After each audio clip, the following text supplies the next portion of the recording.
NBK, Nandamuri Balakrishna, యుగాస్టార్, యువరత్న, నటరత్న, నటసింహం, global lion, god of masses. ఇలా ఎన్ని ఉన్నా వాటన్నింటిని బీట్ చేసే ఏకైక పదం జై బాలయ్య. మాస్ అయినా, క్లాస్ అయినా, యాక్షన్ అయినా, ఫ్యాక్షన్ అయినా, మైథాలజీ అయినా, డివోషనల్ అయినా, హిస్టరీ అయినా, మిస్టరీ అయినా, మంచినీళ్ళు తాగినంత ఈజీగా ఆ క్యారెక్టర్లో జీవించగల నటుడు. తెలుగు వెండితెర రారాజు. మాస్ హీరోగా తెలుగులో తిరుగులేని ఇమేజ్ ఉన్న హీరో. ఆయన స్టార్డమ్కి సరైన కంటెంట్ ఉన్న మాస్ మూవీ పడితే బాక్సాఫీస్ ప్రభంజనమే. అలాంటి సినిమానే Samarasimha Reddy. Family movies, comedy movies, love story movies రాజ్యమేలుతున్న టైంలో నిజమైన మాస్ కమర్షియల్ మూవీ అంటే ఎలా ఉంటుందో, ఒక మాస్ హీరో పవర్ ఎలా ఉంటుందో అందరికీ తెలియజేసిన సినిమా సమరసింహారెడ్డి. తెలుగు సినిమా ఇండస్ట్రీతో పాటు యావత్ భారతదేశ సినీ లోకాన్ని అబ్బురపరిచిన సినిమా. అంతకుముందు ఉన్న ఇండస్ట్రీ హిట్లను డబుల్ మార్జిన్తో క్రాస్ చేసి నిర్మాతలను, డిస్ట్రిబ్యూటర్లను కలెక్షన్ల తుఫాన్లో తడిపి ముద్ద చేసిన మూవీ. అలాంటి రికార్డుల సునామీ మళ్ళీ తెరపైకి రాబోతుంది. ఈ మధ్య రీ రిలీజ్ల ట్రెండ్ బాగా నడుస్తుంది. వాటిని వారి అభిమానులు బాగానే ఆదరిస్తున్నారు. నందమూరి అభిమానుల కోరిక మేరకు బాలకృష్ణ నటించిన చెన్నకేశవరెడ్డి, నరసింహనాయుడు ఈ 2 సినిమాలను రీ రిలీజ్ చేశారు. ఇప్పుడు కమర్షియల్ మూవీస్కి, మాస్ మూవీస్కి సరికొత్త అర్థం చెప్పిన సినిమా, ఫ్యాక్షన్ మూవీస్కి సరికొత్త గ్లామర్ అద్దిన సినిమా, తెలుగు చలనచిత్ర చరిత్రని 2 భాగాలుగా చేసిన సినిమా సమరసింహారెడ్డిని రీ రిలీజ్ చేయబోతున్నారు. మార్చి 2న ఈ సినిమాని గ్రాండ్గా 4Kలో రిలీజ్ చేయబోతున్నారు. ఈ సినిమాకు వచ్చిన కలెక్షన్స్ని బసవతారకం క్యాన్సర్ హాస్పిటల్కి విరాళంగా ఇవ్వబోతున్నారని తెలుస్తుంది.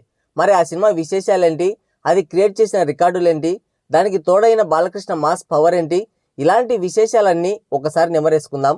బాలయ్య స్టార్డమ్ గురించి తెలియని పిత్రగాళ్ళకి ఒక్కసారి వినిపిద్దాం. బాలయ్య గురించి అనవసరమైన లేకి మాటలు మాట్లాడే హౌలాగాళ్ళకి దాని విశేషాలు ఒక్కసారి వినిపించి వాళ్ళ కళ్ళు తెరిపిద్దాం. ఒక్కసారి గతంలోకి టైం ట్రావెల్ చేద్దాం. Welcome to flash back. Lorry driver, rowdy inspector సినిమాలు బాలయ్యకి మాస్ హీరోగా పట్టం కట్టాయి.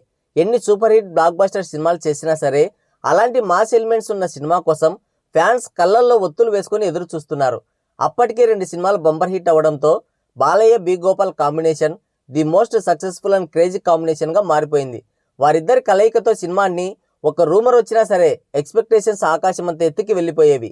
అందుకే బి గోపాల్ ఆచితూచి కథలు ఎంపిక చేసుకునేవాడు. దానికి తోడు ఆయన కథలు చెప్పి ఒప్పించడం అంటే అంత సులువు కాదు. ఏది ఓ పట్టాన ఒప్పుకునే మనిషి కాదు. నచ్చలేదంటే ఎంత పెద్ద హీరో అయినా, ఎంత పెద్ద ప్రొడ్యూసర్కైనా సరే చేయనని మొహాన్నే చెప్పేస్తాడు. ఎంత పెద్ద ప్రాజెక్ట్ అయినా సరే నిర్మోహమాటంగా పక్కన పడేస్తాడు. విజయేంద్ర ప్రసాద్ కథలు చెప్తూనే ఉన్నాడు.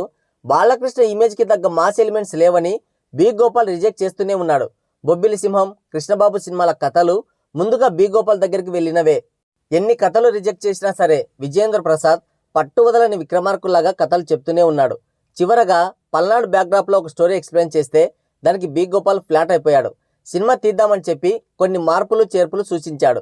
పల్నాడు బ్యాక్డ్రాప్ని రాయలసీమ ఫ్యాక్షనిజంగా చేంజ్ చేసి సరిగ్గా వారం రోజుల తర్వాత బాలకృష్ణ, బి గోపాల్ల ముందుంచాడు కథని. బి గోపాల్, బాలకృష్ణలకి ఆ కథ పిచ్చగా నచ్చేసింది. ఇక వెంటనే పరుచూరి బ్రదర్స్కి కబురంపారు. స్టోరీ మొత్తం విన్న తర్వాత పరుచూరి బ్రదర్స్ కొన్ని మార్పులు చేర్పులు చేయించారు. సత్యనారాయణ గారు బాలకృష్ణకి చేతులెత్తి దండం పెట్టే సీన్ని ఇంటర్వెల్ అనుకుంటే దాన్ని ఫస్ట్ హాఫ్ సగంలోకి చేర్చారు. సత్యనారాయణ, బ్రహ్మానందం క్యారెక్టర్స్ ముందుగా లేవు, కానీ బి గోపాల్ ఖచ్చితంగా ఉండాలని పట్టుబట్టి మరీ వారి క్యారెక్టర్స్ని డిజైన్ చేయించాడు. ఇంటర్వెల్ సీన్ అండ్ క్లైమాక్స్ పైన తర్జన పడుతుంటే బాలయ్య మాత్రం మీరు కొట్టుకోండి, నన్ను మాత్రం ఎంటర్టైన్ చేయండి అని సైడ్ అయిపోయారు. అంటే బాలకృష్ణ అభిమానులకి ఏం కావాలో, వారు ఎలాంటి క్యారెక్టర్స్ని బాలయ్య నుండి ఎక్స్పెక్ట్ చేస్తారో తనకంటే బి గోపాల్, పరుచూరి బ్రదర్స్కి ఎక్కువ తెలుసని ఆయన ఫీలింగ్. చివరికి క్లైమాక్స్ ఒకటి బి గోపాల్ డిజైన్ చేయగా మిగతా స్టోరీ అంతా Paruchuri brothers and Vijayendra Prasad okay చేశారు. ఇక క్యాస్టింగ్ మొదలైంది. రాశి, సంగవి, అంజలా జవేరి హీరోయిన్స్. అయితే ఫ్యామిలీ హీరోయిన్గా పేరు పొందిన రాశి సీతాకోక చిలుక సీన్ చేయడానికి ఒప్పుకోలేదు. వెంటనే ఆమె ప్లేస్లో సిమ్రాన్ని రిప్లేస్ చేశారు. మెయిన్ విలన్గా అప్పటికే వెంకటేష్ ప్రేమించుకుందాంరా సినిమాలో విలన్గా అదరగొట్టిన జయప్రకాష్ రెడ్డిని తీసుకున్నారు. సమరసింహారెడ్డి పక్కన ఉండే వాసు క్యారెక్టర్కి ఎంతో మందిని అనుకొని చివరిగా పృథ్వీని ఫైనల్ చేశారు. మొత్తానికి క్యాస్టింగ్ పూర్తయింది. అన్నపూర్ణ స్టూడియోస్లో అంగరంగ వైభవంగా షూటింగ్ స్టార్ట్ అయింది. రామోజీ ఫిలిం సిటీ, అన్నపూర్ణ స్టూడియోస్లో కొంత భాగం, కర్నూలు, విజయనగరం, బొబ్బిలి లొకేషన్స్లో మరికొంత భాగం తీశారు. ఇక రైల్వే స్టేషన్ సీన్ని కొత్త వలసలో తీశారు. 84 రోజుల్లో మొత్తం షూటింగ్ కంప్లీట్ చేశారు. ఫైనల్గా 6 కోట్ల బడ్జెట్ తేలింది. సినిమా ఫైనల్ ఫుటేజ్ చూసిన తర్వాత ఎక్కడ లేని నమ్మకం వచ్చేసింది అందరికీ. ఆ బడ్జెట్ కూడా చాలా చిన్నగా కనిపించింది. బ్యాక్గ్రౌండ్ స్కోర్ దంచి కొట్టాడు మణిశర్మ. సినిమా కథ కంటే బ్యాక్గ్రౌండ్ స్కోర్, పాటలే ఎక్కువగా డామినేట్ చేశాయి. మంచి బ్లాక్ బస్టర్ కొట్టాలని కసిగా పనిచేశారు మూవీ టీం. కానీ చరిత్ర చింపేస్తుందని, అంతవరకు ఉన్న రికార్డులకు తూట్లు పొడుస్తుందని, హిస్టరీ క్రియేట్ అవబోతుందని బహుశా ఎవ్వరూ ఊహించుండకపోవచ్చు. 1999 జనవరి 13న గ్రాండ్గా రిలీజ్ అయింది. ఆ పక్కనే చిరంజీవి స్నేహం కోసం సినిమా పోటీలో ఉంది. నార్మల్ అంచనాలతోనే థియేటర్స్లో షోస్ పడ్డాయి. సినిమా చూసిన వాళ్ళంతా వెర్రెత్తిపోయారు. షోస్ అయిపోగానే మళ్ళీ టికెట్స్ తీసుకొని థియేటర్స్లోకి పరుగులు పెడుతున్నారు. అర్చి అర్చి గొంతులు పోయాయి. పిచ్చెక్కిన వాళ్ళలా థియేటర్ చుట్టే తిరుగుతున్నారు. అబ్బులు పేరుతో ఒక పనివాడిగా ఇంట్లో చేరడం, సమరసింహారెడ్డి ఫోటో పట్టుకొని విలన్స్ తిరగడం, పెద్ద పోలీస్ ఆఫీసర్ బాలకృష్ణకి 2 చేతులెత్తి దండం పెట్టడం, ఇంటర్వెల్ సీన్, ఇవన్నీ చూసిన ఆడియన్స్కి క్యూరియాసిటీ బీపీ అంతకంతకు రైజ్ అవుతుంది.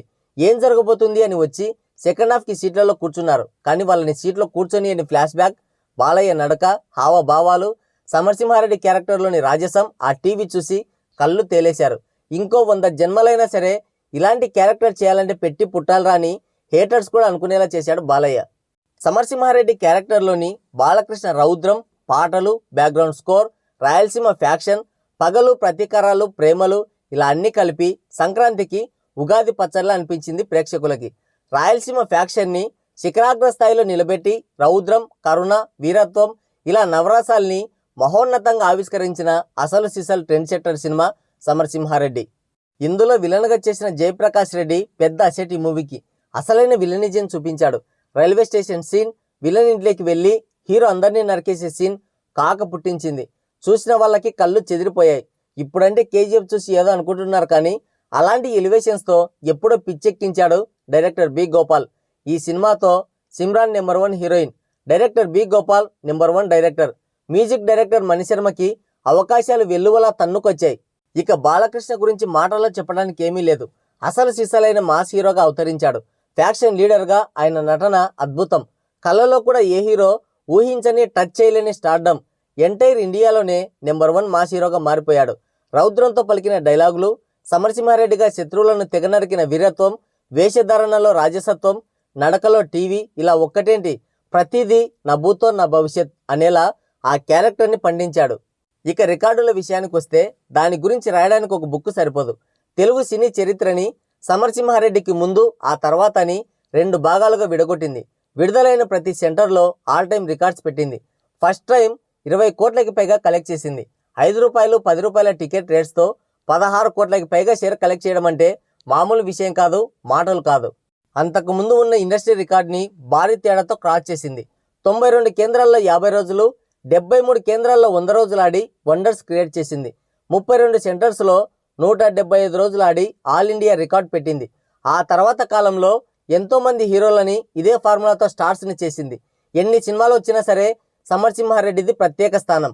తెలుగు సినీ బాక్సాఫీసులో కలికితురాయి సమరసింహారెడ్డి. భారతీయ వెండితెరపై మకుటం లేని మహారాజు బాలయ్య. మాస్ సినిమాలకి పునర్జీవం పోశాడు. మాస్ ప్రేక్షకులకి దేవుడయ్యాడు. ఎన్నేళ్ళైనా సరే భారతీయ తెలుగు చలనచిత్ర చరిత్రలో ఒక కల్ట్ క్లాసిక్ మూవీగా నిలిచిపోతుంది సమరసింహారెడ్డి. సమరసింహారెడ్డి ఒక ట్రెండ్ సెట్టర్. అలాంటి సినిమా రిలీజ్ అవుతుంది. బాక్సాఫీస్పై మళ్ళీ పంజా విసిరబోతుంది. మరి ఎంతమంది ఈ సినిమా చూడడానికి రెడీగా ఉన్నారు? ఈ సినిమాతో మీరు పొందిన అనుభూతి ఏంటో కింద కామెంట్ చేయండి. ఇది వీడియో. ఈ వీడియో పైన మీ అమూల్యమైన అభిప్రాయాన్ని కింద కామెంట్ సెక్షన్లో కామెంట్ చేయండి. మరోసారి మరో ఇంట్రెస్టింగ్ వీడియోతో మళ్ళీ కలుద్దాం. Thank you. Take care. Bye bye.